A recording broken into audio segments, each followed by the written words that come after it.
What's up everyone, welcome back to another rank guide video. In this one, we're going to cover some helpful tips and tricks to help you break out of gold rank and into platinum rank. Now listen, I know a lot of you guys probably aren't stuck in gold or don't need these tips, but for the people who do, listen up because this video is for you. Apex said last season about 32% of the player base was in gold at the end of season 8. So that's about a third of the player base.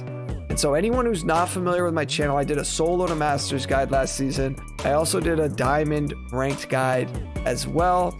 And I usually do a couple ranked guides every split. So if you're interested in how to rank up out of platinum to diamond, stay tuned because that guide is coming in as well. In this video though, I will go over a ton of helpful tips to help get you out of gold rank and into platinum. Tip 1 is going to be find a team. Now I know a lot of you guys are going to comment and say things like, I can't find people to play with, or I'm just going at it solo. And listen, maybe you've tried playing with people and it hasn't worked out. Or maybe you just want to go at it solo. Well, that's okay, because keep going. All of these tips are applicable whether you solo, duo, or play as a 3-man team. The main reason behind playing with a team, however, is to establish some sort of consistent communication. I talk about this in a lot of my videos, but it is a crucial tactic to use in whatever rank you are. When you solo queue, it's going to be incredibly inconsistent unless you can carry up through the rank that you're in, meaning you can carry your random teammates. Because you never know if you're getting teammates of your rank or if they're below your skill level or maybe they're above your skill level. It's just going to vary so widely, and that's why it's so hard to gain consistent traction in your respective rank if you go at it solo queue. So if you find people to play with that are of similar skill level and they have a mic and they're not toxic, I strongly recommend trying to rank up with them because I genuinely feel like it will be an easier experience and it will be more enjoyable. Now, moving on to tip number 2.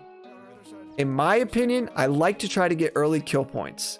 Now, if you guys aren't familiar with the ranked system, you need 6 kill points and assists are included. So you need 6 kills or assists throughout the match to max out. Fighting early lets you usually get 1 to 3 kill points, and then it takes off some of the pressure for the rest of the game. Now, I'm not saying it's mandatory to fight off drop or fight early, but I find it does go well as long as the fight doesn't take too long and I don't get third party. But speaking of third parties, it's important to know when to expect them and where to. Fragment, Sorting Factory, Skyhook are probably the 3 most popular POIs on World's Edge. But that's not always guaranteed. This could vary widely, depending on 2 things. How many people are still alive, and where the dropship flew over the map. Sometimes you get in the dropship, and the first spot to land is Thermal Station, and you'll see 4 teams go there. And a lot of the times, it's just because it's the first place on the map, and people get antsy.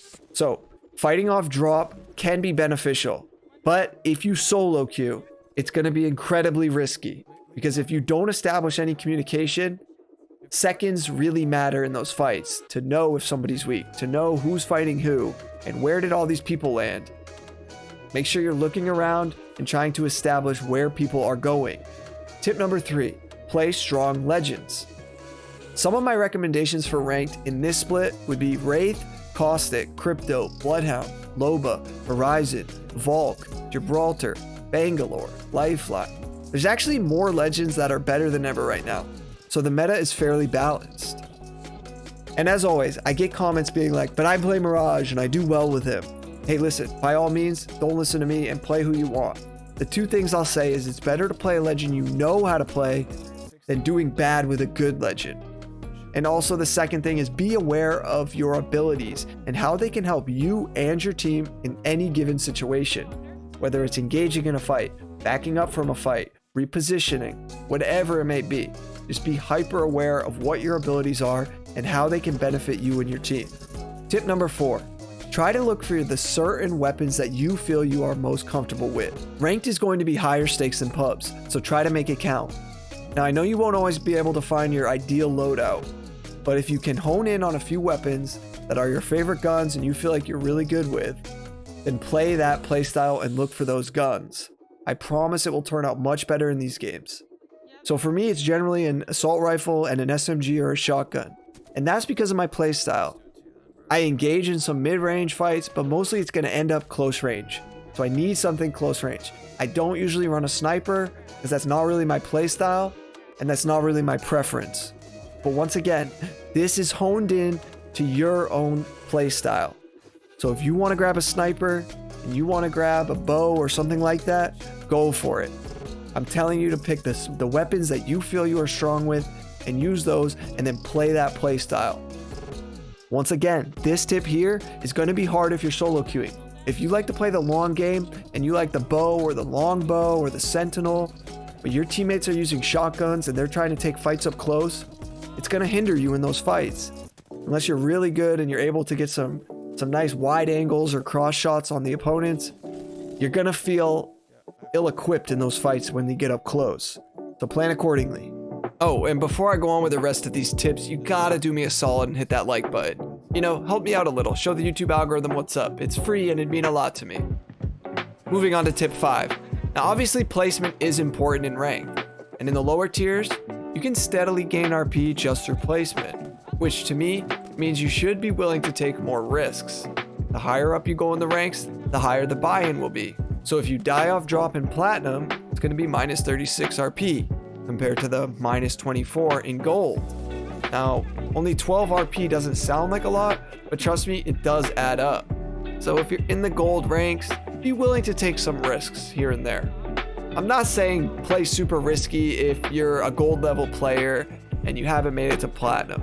But if you know you can get out of gold and you're still just it's taking you a bit longer, you'll just understand. You're gonna gain more RP through placement in these lower tier lobbies. Now, tip number 6, make sure to scan beacons if you have a recon legend on your team.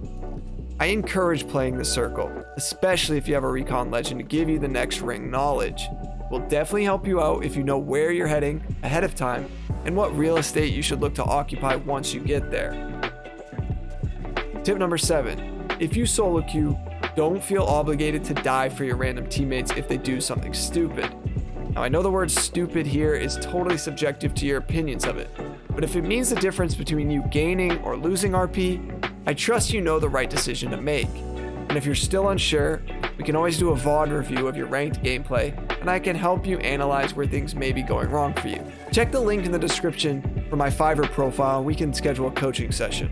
Okay guys, and tip number 8 is going to be my last tip for this video, but listen closely, especially if you solo queue. Please use your mic. Try to be the team leader.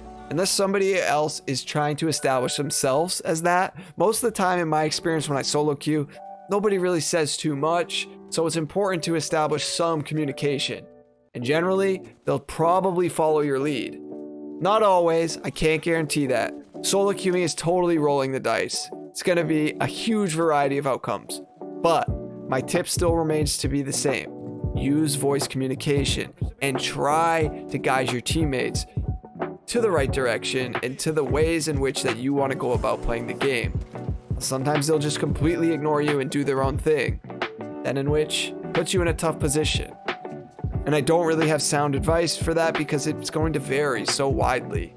But try to guide your teammates and try to be the team leader. And as always, don't talk crap to your random teammates, especially if they start talking crap to you. Because, mark my words, good players do not talk trash to their random teammates. Thank you guys for watching. If this video helped you, I hope you'll think about subscribing. I mean, I post a ton of helpful Apex content, post a lot of good guides and gameplay and all that jazz. So yeah, like and subscribe.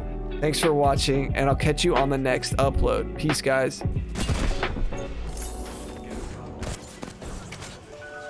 I arced. Valk 60. I got a I'm med kitting. I'm batting. There's. They have my trap. I'm batting.